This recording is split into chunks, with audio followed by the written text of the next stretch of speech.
Hello and welcome to Unity Presbyterian Church Online. This week in worship, Pastor David continues to answer questions that you asked this week about heaven and hell. Let's listen.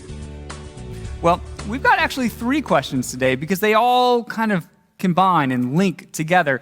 The questions are, is there a hell? Would a generous God not give second chances? And what does the Bible say about reincarnation? Is that possible? Okay, well, aren't these all questions that we have wondered about at some point in our lives? I mean, what happens after we die?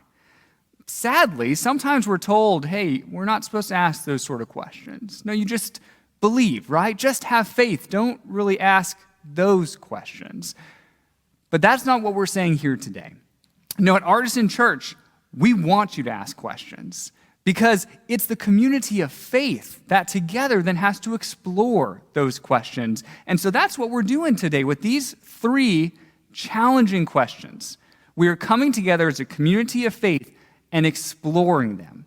And you may not agree with everything that I say today, and that's okay, because that's part of the process of us discussing it together as a community of faith. But I can tell you this, I'm going to do the very best I can to share with you what I believe is the biblical response or the biblical answer to what happens after death. Let's take these questions one at a time. The first question, is there a hell? Well, I saw a van with a couple bumper stickers as I was driving down Business 16, and I took a picture of it. I just had to.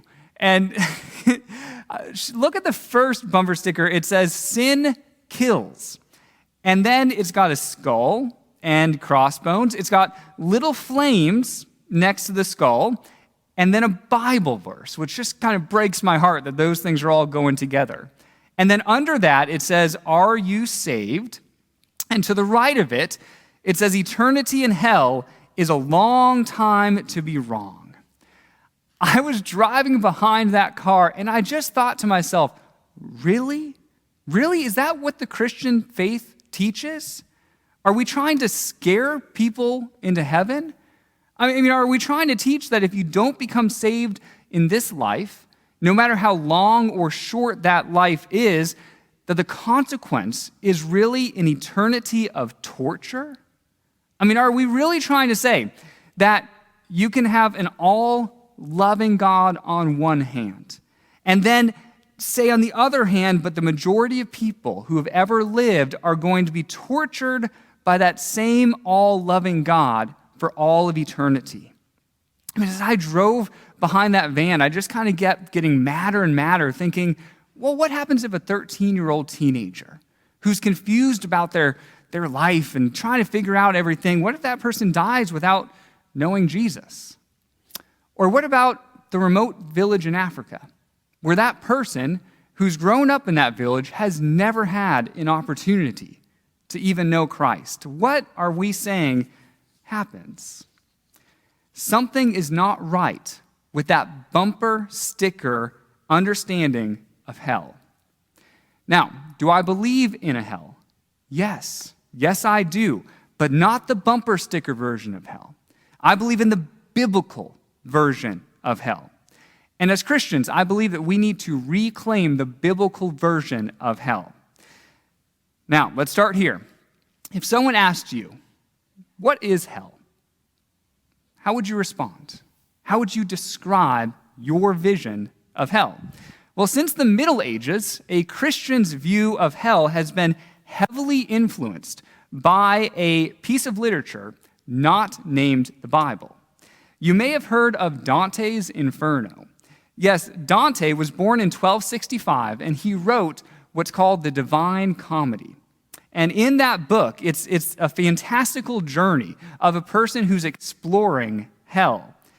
In Dante's book, there are 9 levels of hell. We've got a picture that kind of shows you a little bit of one of those levels. But basically, on every level, you were tortured. And you were tortured for eternity. And there were all these devils with pitchforks, and there's lots of fire and lava. and the worst sinners were put on the 9th level, and the least worst sinners, whoever those would be, were put on the 1st level of hell, and there's a whole thing. Unfortunately, this vision of hell, one of fire and demons and eternal torture, is still popular today. I bet that's what a lot of us think of when we think of that word hell.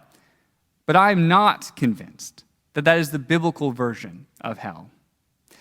The problem is that many people who grew up with Dante's version of hell as God's torture chamber at some point said, I can't believe in that. I can't believe in an all-loving God also sending people away for torture for all of eternity. And so maybe they stopped believing in that. And maybe they stopped believing in God altogether. It's a problem. So what I propose is moving away from the medieval depiction of hell into the biblical depiction of hell. So let's look at the Bible. How does the Bible describe hell? If we begin in the Old Testament, we learn that there is no Hebrew word for hell. Go ahead and look in the Old Testament. You will not find it. Now, a word that is sometimes used is Sheol, but Sheol does not refer to hell, at least how we understand it. Sheol was used in the Old Testament to refer to the place of the dead. Here's an example. Psalm 16:10 says, My body also will rest secure, because you will not abandon me to the realm of the dead, or to Sheol. You won't abandon me to Sheol. So the Old Testament did not have a fully formed picture of hell. It just simply hadn't developed yet. The word for hell is not really used until the New Testament. Now, in the New Testament, there are 2 words for hell, but one primary word. And that word in Greek, the Greek language, which is what the New Testament is written in, that word is Gehenna. That's the word for hell. Now, Ge meant valley, and Henna meant Hinnom. And so literally, the literal definition of Gehenna is valley of Hinnom. One thing that I find just fascinating is Gehenna was an actual place. In Jesus' day, there was actually a valley of Hinnom. It was in the southeast corner of Jerusalem, and it was where everybody brought their garbage.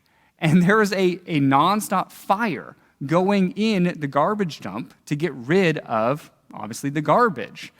And dogs, wild dogs, would live there, and they would fight over scraps of food, and there would be the sounds of gnashing of teeth. This was Gehenna, the city garbage dump. Now, Jesus refers to Gehenna, or the valley of Hinnom, 12 times.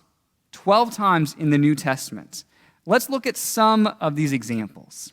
Matthew 5:22, Jesus says, Anyone who says, you fool, will be in danger of the fire of Gehenna. Okay, when you read your English translation of the Bible, it probably says, you fool, anyone who says that will be in danger of the fire of hell. But we're really talking about 2 different things here, aren't we?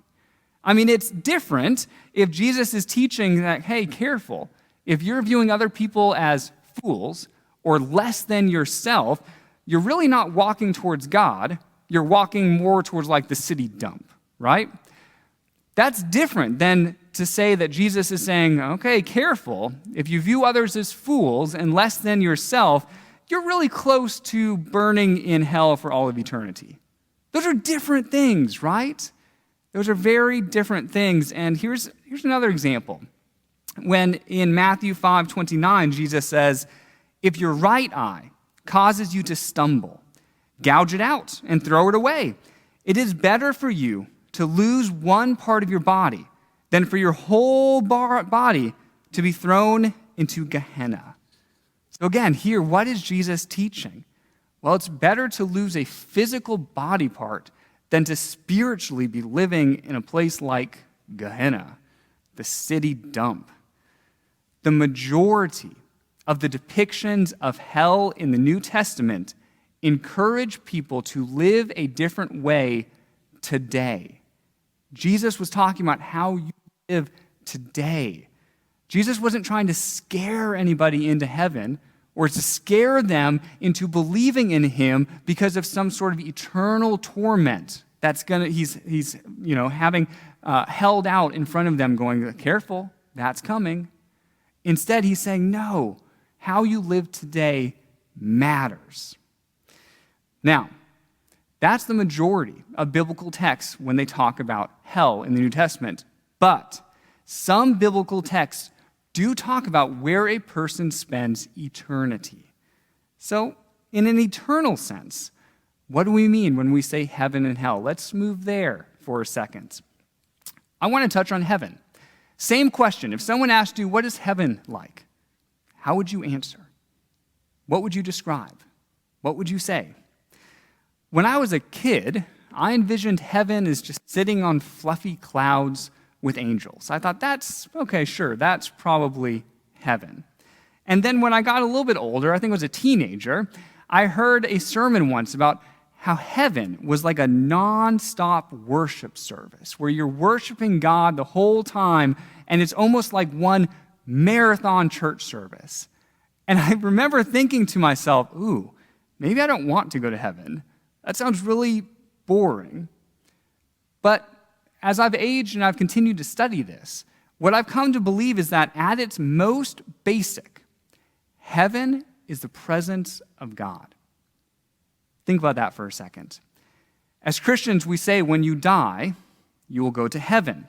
And at its most fundamental, what you mean when you say that is when you die, you will be in the very presence of God. And now, can you exist without God?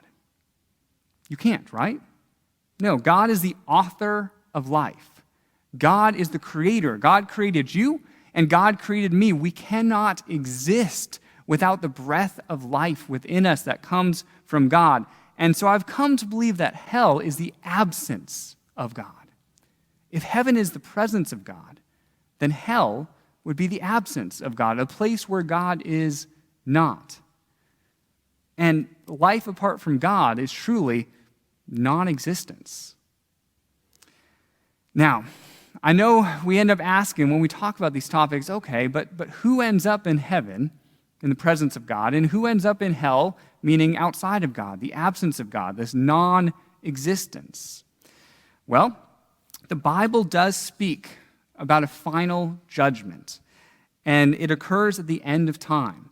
So now think about some of the verses and parables like the sheep and the goats, where at the end of time, Jesus is separating people, separating the sheep from the goats, and saying, because of how you lived, I'm separating you. And to some, he says, hey, when I was naked, you clothed me. When I was hungry, you fed me. When I was thirsty, you gave me something to drink, right? And we're separating person from person. That's an example of a final judgment that happens at the end of time. Now, judgment's not very popular today. We don't really want to think about anybody being judged. But we really need to, because the Bible talks about it. One theologian, N.T. Wright, puts it this way: judgment, the sovereign declaration that this is good and to be upheld and vindicated, and that is evil and to be condemned, is the only alternative to chaos. Yes, we need judgment because we need to know what is good and what is not. The only alternative to that, if we don't know that, if everyone does only what is good in their own eyes, the world teeters on chaos. And so we believe that God tells us things that are good, that are life-giving. And God says that there are other things that are not good. And God says those other things are not going to be able to exist in the next life, right? In the life after this life, in heaven, in the presence of God, there's all sorts of things that cannot exist. We can think of those things. I bet you can think of a whole bunch in your own mind right now. I mean, I thought of racism, murder, the exploitation of children, war, rape. None of these things will be able to exist in this next world. in heaven. So the Bible speaks of this final judgment because we need to know that not everything is okay and not everything is going to be in this next life. There's one verse where Paul talks about it as a final reconciliation. Here's how he puts it in Colossians. For God was pleased to have all his fullness dwell in Christ, and through him, so through Christ, to reconcile to himself all things, whether things on earth or things in heaven, by making peace through his blood shed on the cross. Well, to reconcile, reconciliation, that's a word that comes from relationships. What happens if you're in a relationship and then something comes between you? You have to reconcile with that person. You have to get whatever issue it is in between you out of the way. And Paul says that's what God does and is doing with the whole world. The whole world has something in between us and God is reconciling the world to himself through Jesus Christ and through his action on the cross. God is setting things right. But, and here's a crucial point to understand, will God ever force a person to be reconciled to him? No. God is never going to force anybody to love God or to follow God or to give up those things that aren't going to exist in the next life. Let's be honest, we sometimes cling to things that get in the way between us and God. And God is saying there's going to be an ultimate reconciliation, but we have a choice in that. We need to be active participants in that reconciliation. I mean, we truly are shaped by our behavior, both for the good and the bad. If you're interested in this topic at all, I would encourage you to read a book by C.S. Lewis. It's a short fiction book, and it's called The Great Divorce, and it's the divorce between heaven and earth. I really recommend it. But he believed, C.S. Lewis, the author, that there will come a time at the end of time, at that final judgment, that final reconciliation, where every individual person will become face to face with God, and that God will seek to reconcile all people to himself. But, and this is what the book's about, we all still get a choice. And there's some whose hearts may be so hardened from their time on earth that even when they come face to face with God, they are not ready to be reconciled. To which point God might finally say, "Thy will be done." So, I'm hoping you're getting an explanation, a fuller understanding of how hell is depicted in the Bible. But we have a second question. I mean, would a generous God not give second chances? All right, there's much mystery to this question. We just need to accept that right now. There is much mystery surrounding this question. But what I'd like to do is turn to the final chapters of the Bible.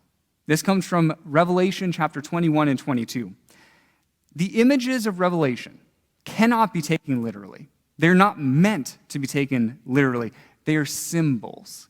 And every symbol has some sort of deeper, richer, more nuanced meaning. So you're going to see some of that play out here. As in these last chapters, we are given images and symbols of the new creation.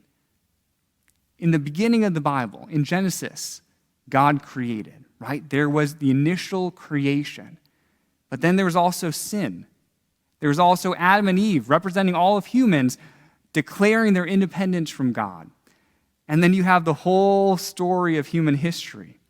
But at the end of time, we're told there will be a new creation. And right now, John, the author of Revelation, is describing that in a vision. Here's what he says. He says, "Then I saw a new heaven and a new earth." Think the new creation. "For the first heaven and the first earth had passed away, and there was no longer any sea." Okay, again, remember, we're not taking this literally in the sense of you going, "Why isn't there a sea? I always thought I would live next to the sea in the next life. I love the ocean," whatever it is. In this time period, the sea The churning of the waters represented chaos. And so it's like John is saying, in this new creation, there's not going to be any chaos. There's not going to be any sea. And he keeps going. He says, and I heard a voice from the throne saying, now the dwelling of God is with men, and he will live with them, and they will be his people, and God himself will be with them and be their God. He will wipe every tear from their eyes. There will be no more death or mourning or crying or pain, for the old order of things has passed away. So are you getting a glimpse of what this new creation is going to look like, what we might call heaven? It's going to be free of pain. There's going to be no more death. We won't have a need to mourn anything anymore. This is the image of this next life that we are being given. But we're told that this new city, this new creation, this new Jerusalem has a wall around it. Revelation 21:12 says, and it had a great high wall with 12 gates and with 12 angels at the gates. Now, as I read that, I thought, walls and gates, they're usually meant to keep people out, right? And is that true for this vision of the new creation? Are certain people being kept out of it? And as you read on, you say, yeah, okay. There's a whole list of people that John says are outside of those walls. The list includes the cowardly, the unbelieving, the vile, the murderers, the sexually immoral, those who practice magic arts, the idolaters, and all liars. Again, think of the final judgment, but in this more symbolic way. A certain way of life, we're being told, is not compatible with the new creation, this perfect creation that's being formed. But I kept reading, and here's an interesting little nugget. In verse 25, we're told, and on no day will its gates ever be shut. So apparently, the gates of this new creation are left wide open. Okay, but you've got all these murderers and idolaters outside the gates. I thought, well, won't they find their way in? Why leave the gates open? And theories abound. I mean, some think, okay, is God holding out hope to reconcile all people, even those outside the gates of this new creation? By keeping these gates open, is God still working, even into the next life, to soften hearts of those who are clinging to hurtful practices? This is an open-ended question in the Bible, and there is much mystery around it. But many theologians wonder, well, is this a way to take both God's justice and God's mercy seriously? Our final question, question 3, what does the Bible say about reincarnation, and is it possible? So reincarnation is the belief that after death, you will return to earth in a different form of life. Hinduism speaks of reincarnation, and reincarnation is always based on a person's works, whether good works, good actions, or bad works, bad actions. So the more good works a person does, the better their reincarnation will be in the next life. So let's say that in this life you are poor, but you're a good person, and you're doing good works. Then the thinking goes, in the next life, you might come back as a rich person. You're rewarded. But let's say that in this life you're just mean, you're cruel, you think only about yourself. They would say, well, in the next life, you may then be reincarnated as a rat, something not very fun. Reincarnation is based on one's actions, good or bad. And for this reason, reincarnation is not compatible with the Christian faith, because the Christian faith is not based on one's actions. It's based on the action that God has already made for you. The Christian faith is based on grace, not works. Salvation is not dependent on being good enough, because you and I will never be good enough. Salvation is dependent simply on the grace that God freely gives to each and every one of us. Yes, God loves us as we are. Now that love should spur us on into good works, but it's not the good works that matter. It's the love of God that matters. Now, the Bible never speaks about coming back to this earth in an entirely different form, as reincarnation does. Instead, the Bible speaks about bodily resurrection. Yes, God will resurrect you as you are. God's not going to bring you back as something different. So this has been a lot, hasn't it? My hope is that we have begun the conversation on heaven and hell and the afterlife, but I know we have not finished it. You have more questions. Continue, though, to dig. Continue to explore. Don't let the conversation stop here, because exploring questions is how our faith grows. Amen. If you would like more information about Unity Presbyterian Church, please visit our website at www.unitypres.org or visit us on Facebook. This is the Unity Presbyterian Church podcast. Have a great week.